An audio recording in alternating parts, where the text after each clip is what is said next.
Hello friend, જય દ્વારકાધીશ, રાધે રાધે।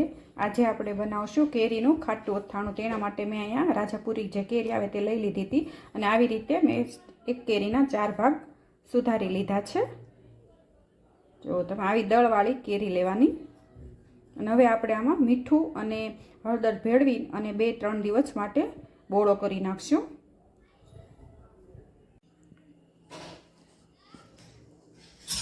ને તેમાં આપણે 2-3 ચમચી જેટલી તમારી કેરી હોય એ પ્રમાણે તમારે લેવાનું। અહીંયા મારે આ 5 કિલો કેરી છે એટલે મેં 3 ચમચી હળદર ઉમેરશું, 3 થી 4 ચમચી।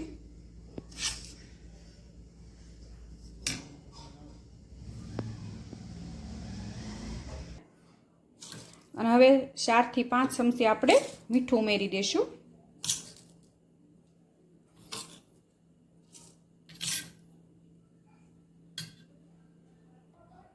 અને બધું મિક્સ કરી લેશું।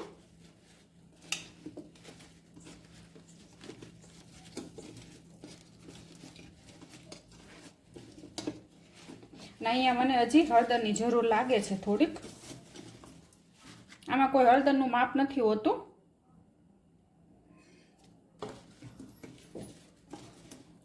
તમારે ખાલી કેરી પીળી થઈ જવી જોઈએ એટલી આપણે હળદર ઉમેરવાની।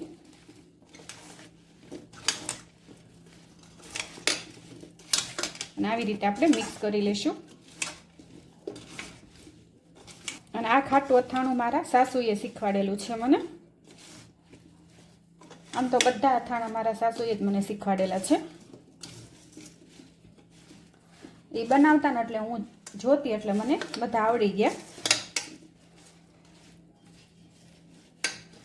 ઢાંકીને આપણે આને 2 દિવસ માટે બોળી દઈશું અને રોજ સવાર સાંજ આપણે એને ફેરવતા રહેવાનું, આવી રીતે હલાવતા રહેવાનું। સવાર સાંજ આપણે આને હલાવશું અને 2 દિવસ માટે મૂકી રાખશું।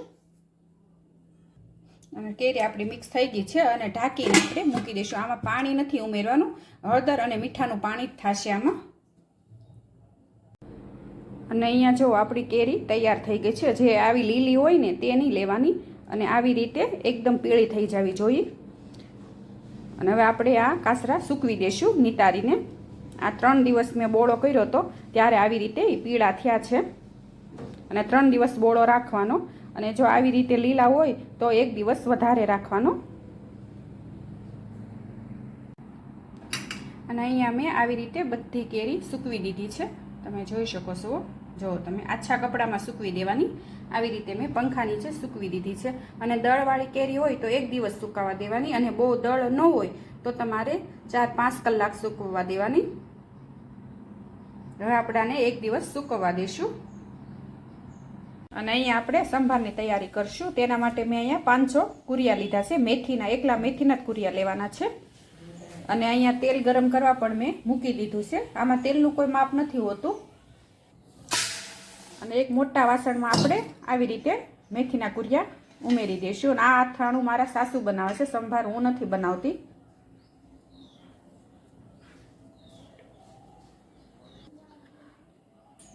અને મેથીના કુરિયા ઉમેરી અને આવી રીતે મીઠું ઉમેરી દઈશું। એક સર્કલ બનાવી લેવાનું। અને 5 કિલો કેરી હોય ને તમારે 500 કુરિયા લેવાના મેથીના, આવી રીતે। અને થોડીક આપણે હિંગ ઉમેરી દઈશું, હિંગનો સ્વાદ બહુ સરસ આવે। આવી રીતે વચ્ચે હિંગ ઉમેરી દેવાની। અહીંયા 3 ચમચી હિંગ ઉમેરી છે। અને તેલ પણ આપણું ગરમ થાય છે। અને જો અહીંયા આપણું તેલ ગરમ થાય છે અને અંદર અમારા બાએ મેથી નાખી છે, પણ મેથી હજી ઉપર નથી આવતી, નીચે બેઠી રહી છે, એટલે હજી આપણું તેલ ગરમ નથી થયું ફૂલ।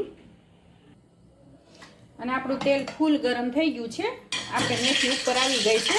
અને હવે આપણે તેલ આમાં મેથીમાં એમાં ઉમેરી દઈશું આવી રીતે અને ફટાફટ ઢાંકી દઈશું। અને આવી રીતે આપણે હલાવી લઈશું। જે આપણે તેલ ઉમેર્યું હોય ને એની વરાળ બાળ ન જવી જોઈએ।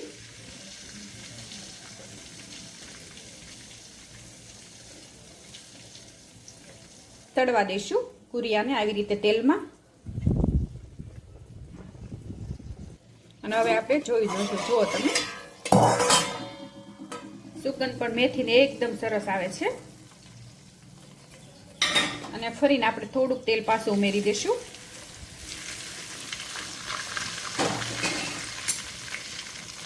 ઢાંકી દઈશું. અને આ રીત મારા સાસુએ જ તે મને શીખવાડેલી છે ને એની પાસે જ તે મેં સંભાર શીખેલો છે. અને આપણે ગુજરાતીઓને તો કહેવત છે, જેના અથાણા બગડ્યા તેનું આખું વરસ બગડે. પણ હું મારા સાસુના રીતે આ બનાવું છું. મારે કોઈ દિવસ અથાણું બગડતું નથી. અને તમારે માપ સરખું રાખવાનું.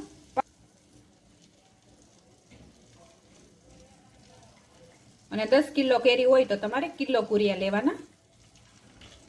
અહીંયા મારે 5 કિલો કેરી હતી એટલે મેં 500 કુરિયા લીધા છે. અને તેલ તો આપણે માપ જ તે હોય, કારણ કે તેલ અથાણું ડૂબે એટલું જ આપણે તેલ ઉમેરવાનું.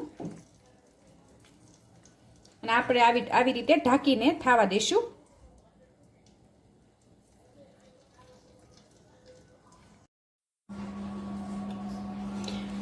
અને એ તમે જો આપણો સંભાર ઠરી ગયો છે. સેજ હવ શેકો તે ગરમ છે. આમથી આંગળી ડૂબે ને એટલો જ ગરમ છે. અને હવે તેમાં આપણે થોડીક હળદર ઉમેરી દઈશું. જેટલો તમારે સંભાર હોય એ પ્રમાણે તમારે હળદર ઉમેરવાની રહેશે.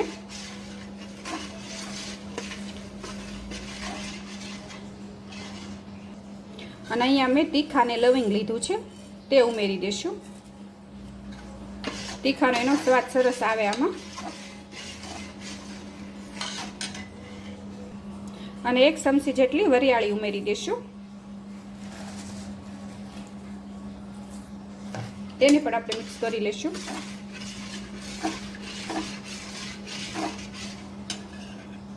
અને અહીંયા મેં હાથીનું કાશ્મીરી મરચું લીધું છે, તે ઉમેરી દઈશું. જેટલું તમે તીખું ખાતા હોય એ પ્રમાણે લેવાનું.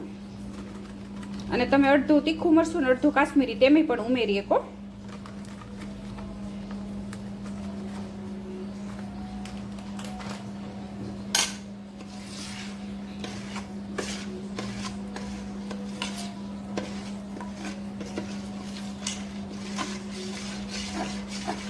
જો તમે સરસ આપણો સંભાર બની ગયો છે. અને તેલ તો થોડુંક વધારે જ રાખવાનું.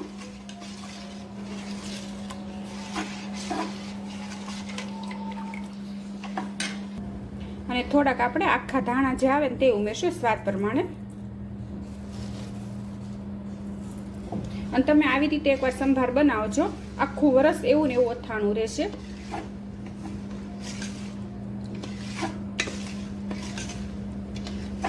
અને આમાં તમે ગોળ પણ ઉમેરી શકો તો ગળું અથાણું થઈ જાય. હું તમને એ રેસીપી પણ શેર કરીશ. અને અત્યારે આપણો આ સંભાર તૈયાર છે. અને હવે આપણે જે કેરી સૂકવી છે તે ભેળવી દઈશું. અહીંયા જો તમે આપણી કેરી સુકાઈ ગઈ છે. અને આવી રીતે સૂકવી લેવાની. સવારે સૂકો તો સાંજે ભેળવી દેવાની, 1 દિવસ સુકાવા દેવાની.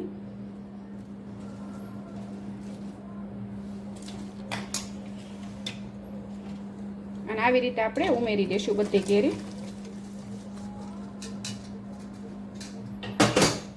અને મિક્સ કરી લઈશું.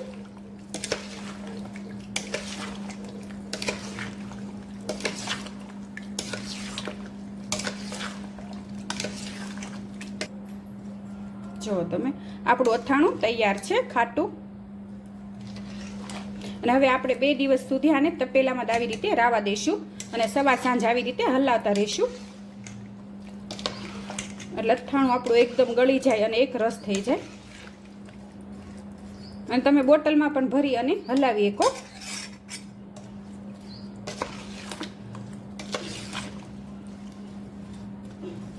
અને 2 દિવસ સુધી આપણે આમના રાવા દઈશું.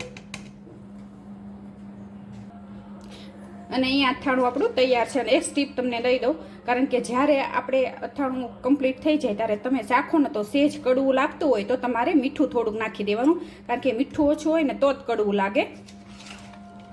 આ મારી રીત નથી, આ મારા સાસુની રીત છે. તે એમ કહે છે કે મીઠું ઓછું હોય ને તો કડવું લાગે એમ. એટલે મીઠું પાછું આમાં તમે ઉમેરી શકો. અને હવે આપણું અથાણું તૈયાર છે બોટલમાં ભરવા માટે.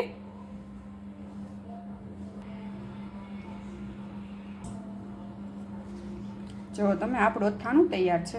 અને મારી આ રેસીપી તમને ગમી હોય તો લાઈક કરજો, શેર કરજો અને સબસ્ક્રાઈબ કરજો. અને તમે કેવી રીતે અથાણું બનાવો છો તે પણ કોમેન્ટ કરી મને જણાવજો. અને અહીંયા મેં બોટલમાં અથાણું ભરી લીધું છે. અને જો આવી રીતે ડૂબ તેલ રાખવાનું ઉપર સુધી, એટલે આપણું અથાણું આખું વરસ સારું રહેશે. આવી રીતે એટલું તેલ ઉપર રાખવાનું. જો તમે, અને તમે કેવી રીતે બનાવો છો તે પણ કોમેન્ટ કરી મને જણાવજો. ઢાંકીને આખું વરસ સુધી આપણે રાખી મૂકશું અથાણું.